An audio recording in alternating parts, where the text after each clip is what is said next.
Hello everyone and welcome to Game 3 of the Women's World Chess Championship match between Wenjun and Zhongyi. We've seen what happened in round 2. Zhongyi won with the white pieces, and as we've said, we could be looking into much sharper variations, much sharper lines, as now Wenjun needs to strike back in order to equalize the match. So it's always a question whether it's going to be, whether she's going to take it slow for a few games and then maybe decide to go all in because you have to, or rather all out.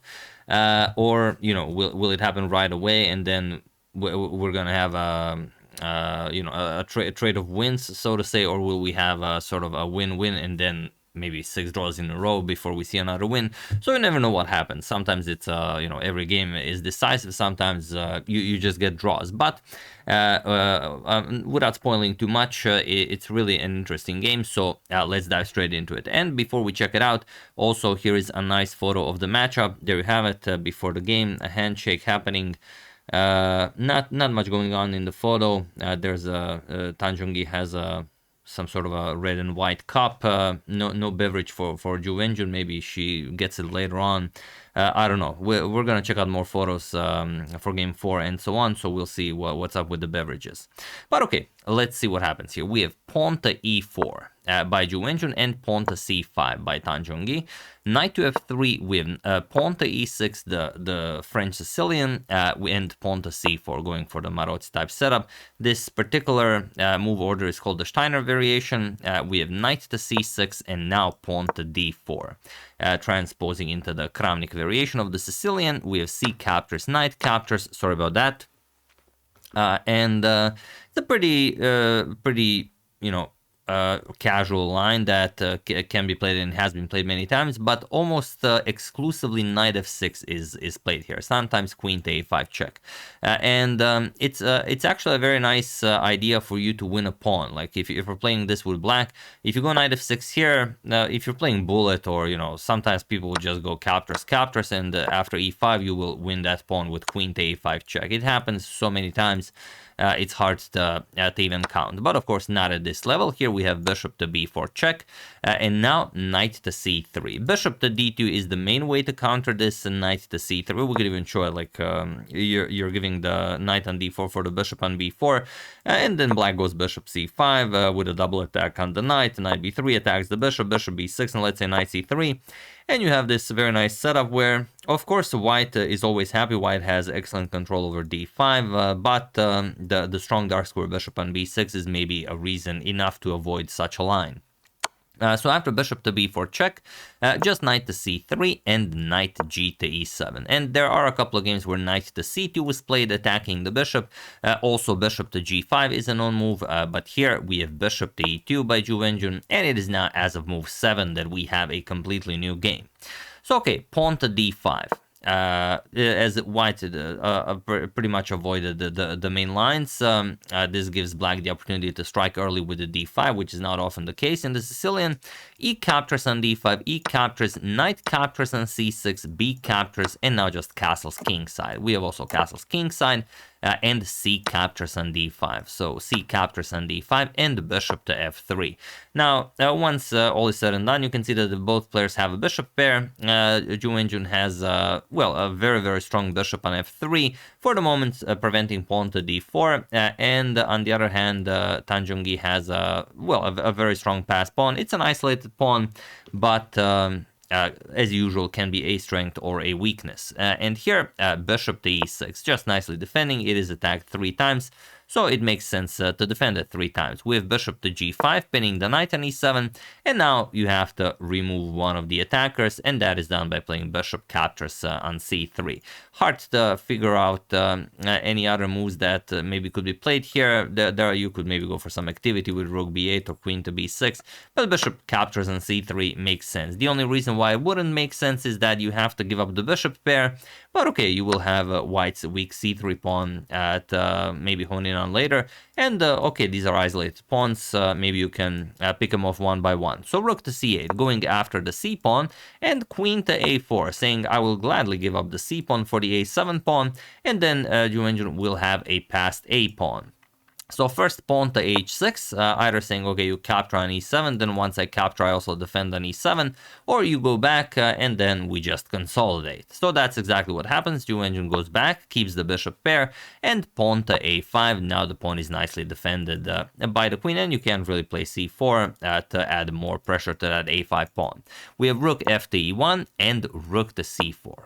Getting activity with tempo, the queen is attacked, queen to a3, putting pressure on the knight on e7, and now knight to f5. That was an awkward square for the knight, so getting it to f5 definitely feels good. We have bishop to e2, chasing the rook back, rook to c8, and now rook a to d1.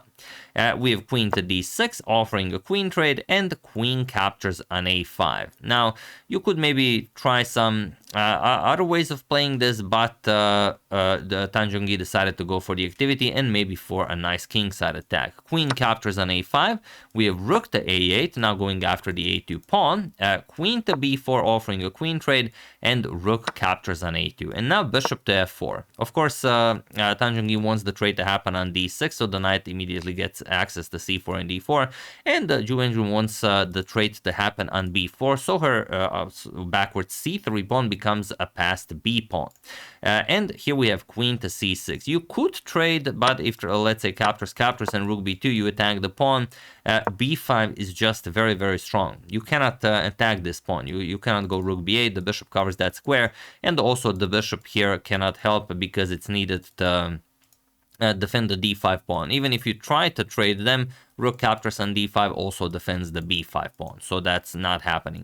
So that's why queen to c6, now putting pressure on c3, maybe bringing the rook into the attack as well, and bishop to b5. The bishop pair on an open board is a deadly duo, so of course Wenjun makes use of them.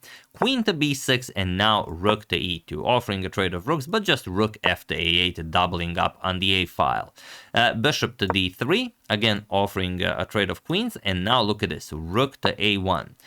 Seemingly sacrificing a queen, but not really. You would have to give up too much material in order to grab the queen, because if queen captures on b6, you don't get checkmated because you can always give up all of these pieces and play bishop to f1, but then after rook a to a1, you really have nothing better than to play queen b5, otherwise you lose the bishop as well, and that's probably your best, hope of continuing to play this, even though it would literally make zero sense, because even a simple captures on f1 gets the job done. You have an extra knight, of course you're completely winning.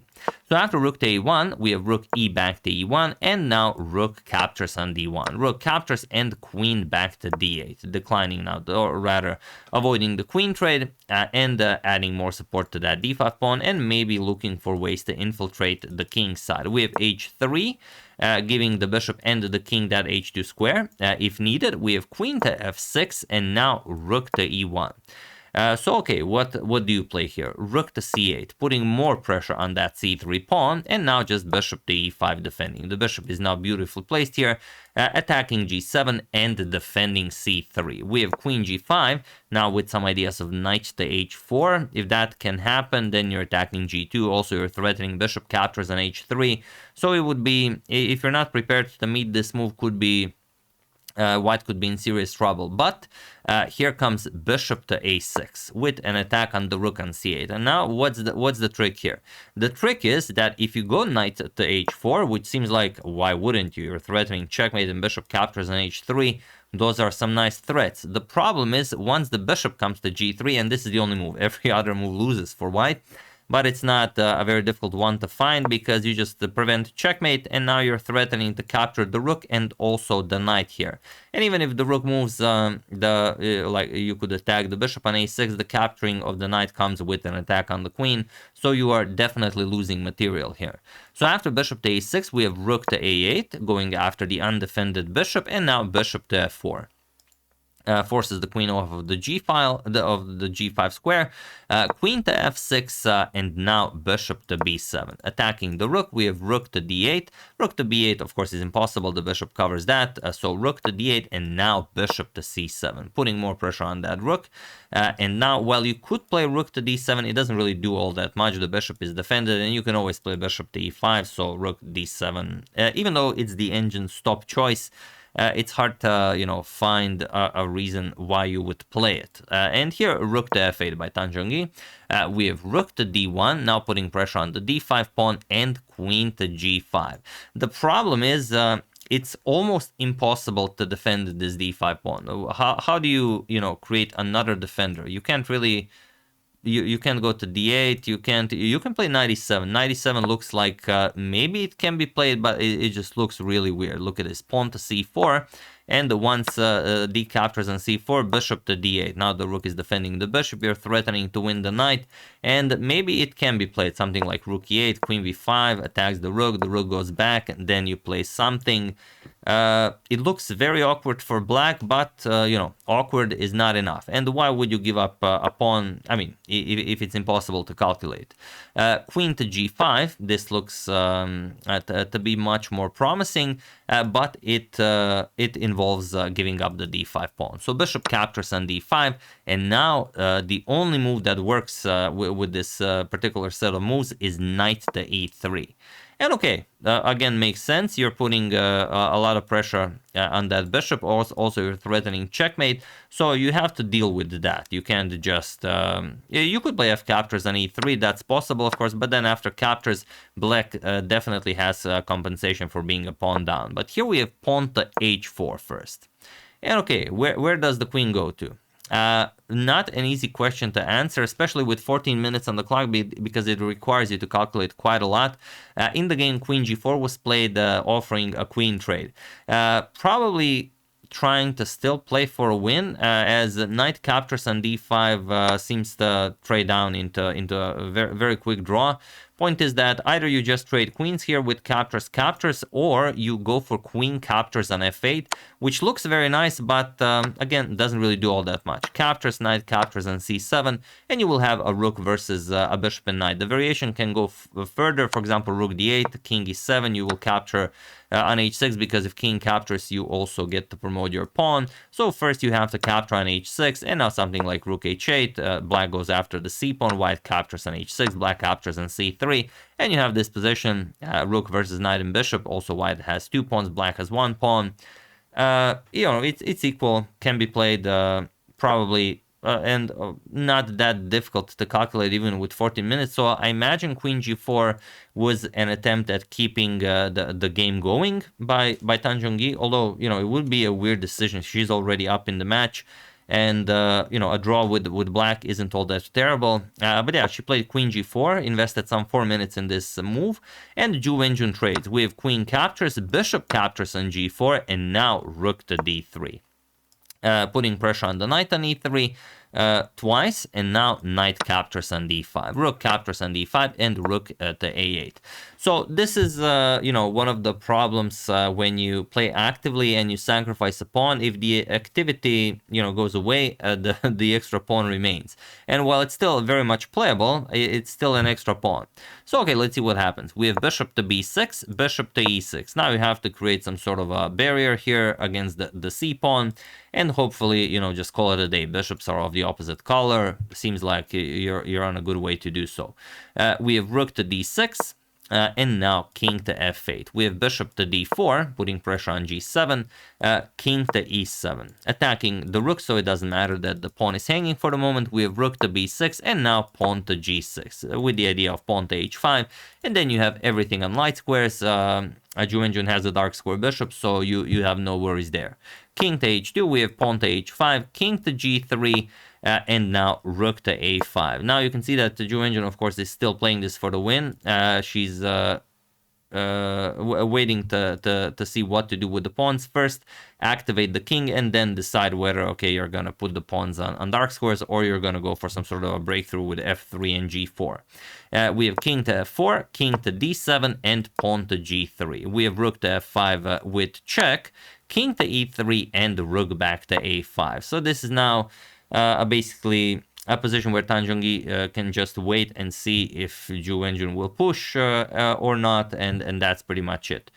We have rook to b4, bishop to d5, and bishop to b6. Attacking the rook, rook a3, going after the pawn, king to d4. We have bishop to e6 and bishop to c5. It's always hard to find a way through when you're playing in bishops of opposite color, but you know, those dark squares in black's camp, if they can be used by the white king, could be very, very dangerous. We have rook to a2 going after the pawn, and king d3 nicely defending with the bishop. Bishop f5 check, king e3, bishop back to e6, and bishop to d4. King to c6, and now pawn to c4. The idea being, okay, this pawn is now coming to c5, and c4 it would be vulnerable as it can be attacked by the bishop and by the rook. So king to c7 and pawn to c5. Now you have to also be careful. Rook to b6 is an idea on pretty much every move. Bishop to d5 and king to f4. We have bishop to c6. Here, the only way to play this for black is to go rook to e2. Rook to a6, also possible. Rook to e2 would be the most precise. You cut off the king from the e file, and now if, for example, you try to get the king up the board, you can play rook e4. Now you're also putting pressure on the bishop. You're not allowing rook to b6. And if the king comes up the board, you just don't care. The king can even come to g7. You just don't care.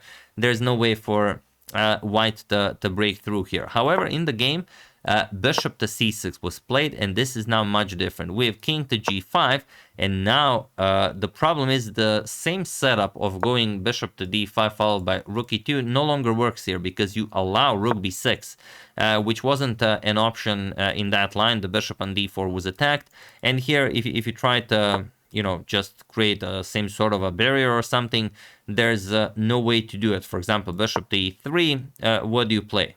There's not much for you to play.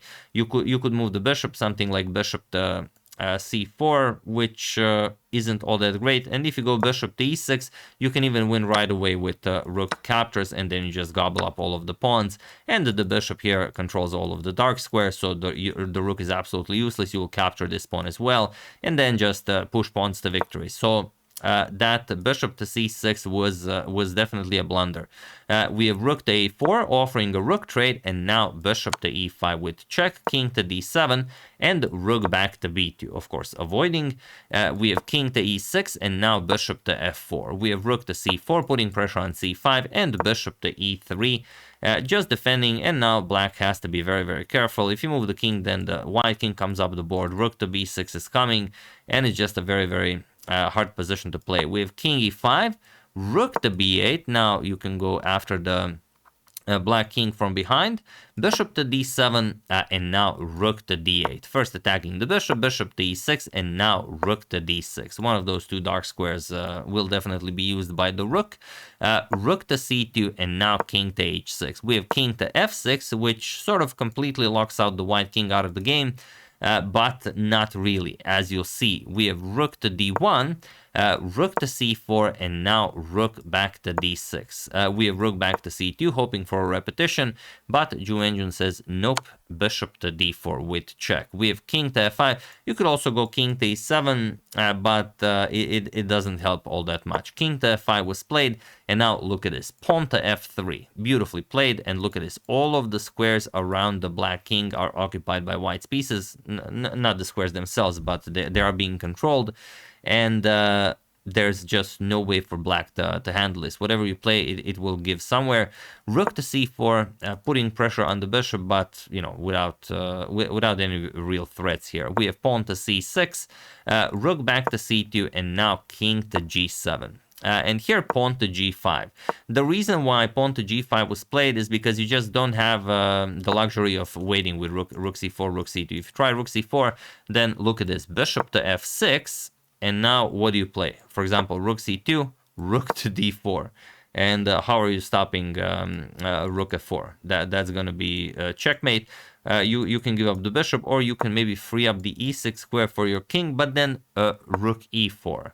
And now again, you can't really, you either start giving up pawns, king captures, and f7 is coming, or, you know, if you capture, then rook to e5 will be checkmate, and that's it. So the passed c-pawn isn't you're only concerned. The, you know, soon to be checkmated black king is also one of them. So that's why pawn to g5, trying to create some counterplay. H captures, king captures, and now bishop to b6.